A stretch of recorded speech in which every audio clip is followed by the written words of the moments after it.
Well, on this morning's project, we've got the dashboard varnished again. I've just done a quick mount of the gauges and remembered I've still got to cut another slot to put this fella in. I'm not sure if I can unplug that without upsetting all the Victron gear. I might ask the boss about that, but anyway, that'll end up going in there somewhere. I did think about sticking it on here, but we might end up putting more pumps or switches that size on there, so I think aesthetically that will look better around about there somewhere, I think. And in the top hole, that'll get the VHF in it. Again, as far as keeping things simplified, if we keep all the electrics over there, then when you're driving around at night, there's no lights reflecting up at you and you've got better night vision. And if these things here are all lit up, you can throw a little rag over it or something to dampen them down. Currently, I'd say 6:20. I've been going for 20 minutes or so. Today's not too bad.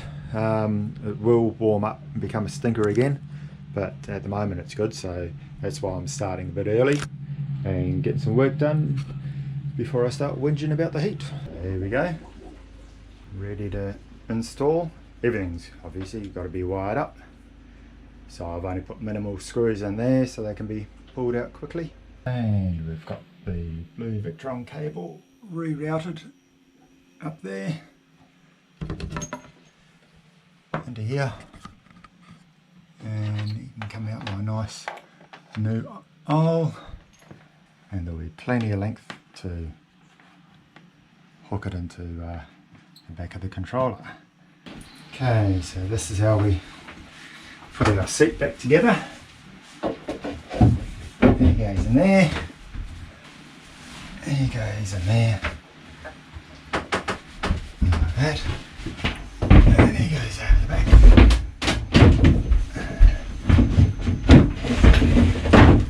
Try not to wash the varnish. Holding the leg up. Got to hold your leg up.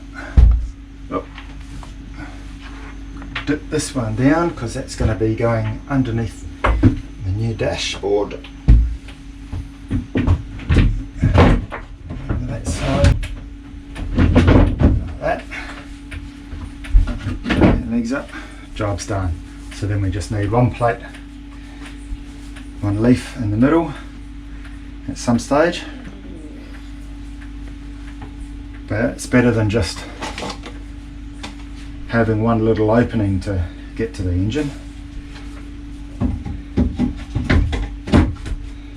So the dash will be held in by 2 screws and resting on this batten.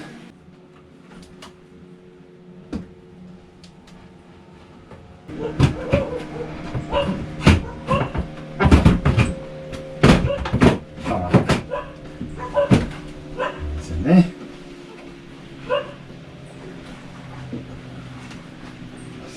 Screws in by hand a little bit.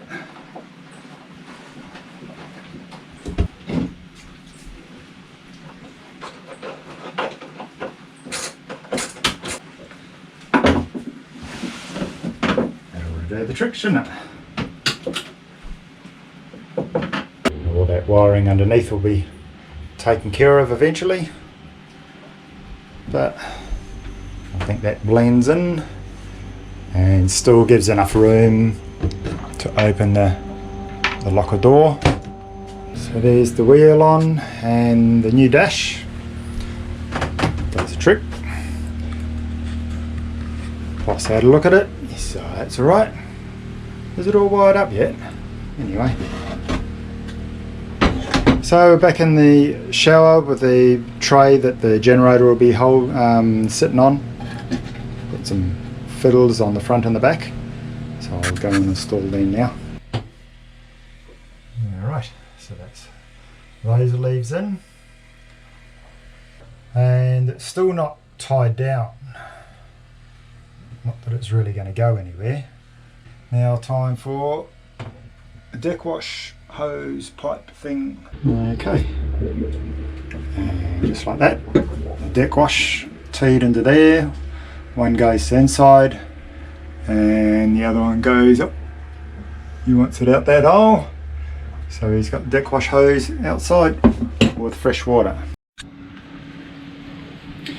Well, now we've got all that done, we've got to take the wheel back off and change out a control cable. So what we're doing is taking the power off these fuse boards that are hidden away, hard to get access to. And we're going to transfer all the wiring through here up to here, which will have, these are circuit breakers, and we'll change these fuses out for circuit breakers as well. Make life a little bit easier. Well, as is usual, this is turning into a bit of a mission.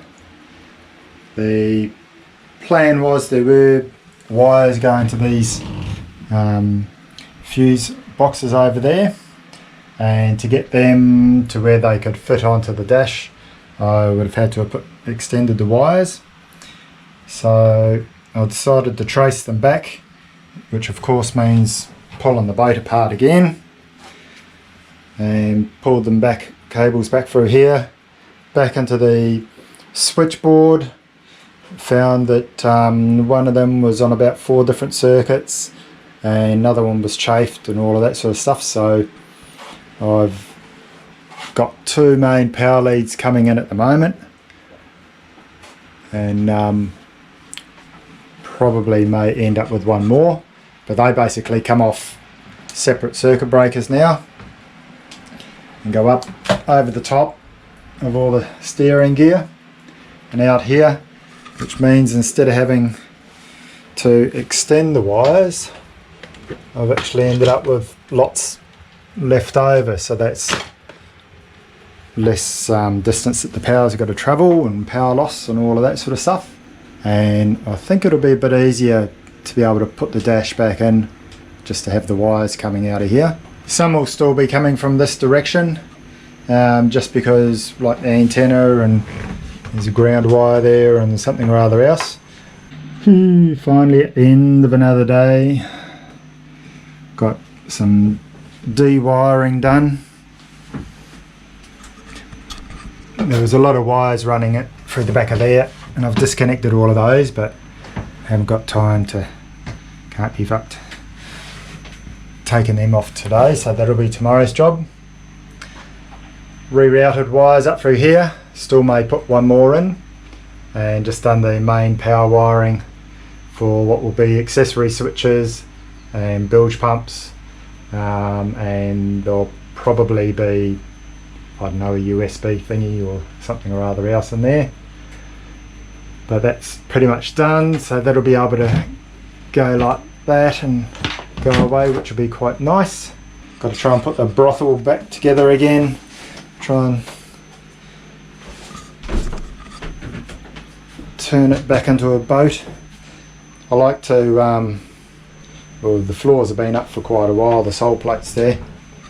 I'm trying to get into the habit of putting them back on at the end of the day, because I've fallen down the hole a couple of times, just about. So even though the buggers are pretty heavy, OH&S, all of that stuff.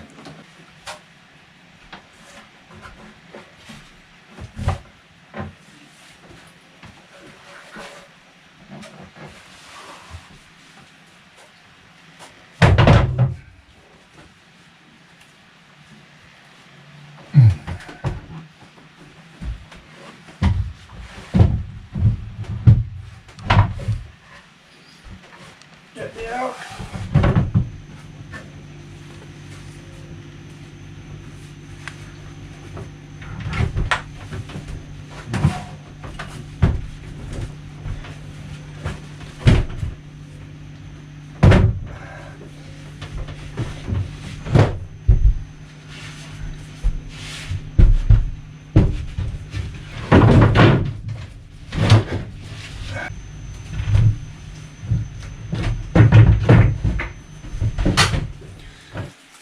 Now next morning, back into it again.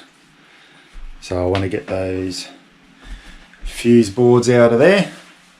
We're taking the other boat out on the hard this morning, so I won't be getting a full day in here, but I'll do a bit more on the dash, and then possibly later on, but possibly not, we'll get that longer cable and I can finish that job off, and then it'll just be a case of wiring up all of these plus whatever else we got going on.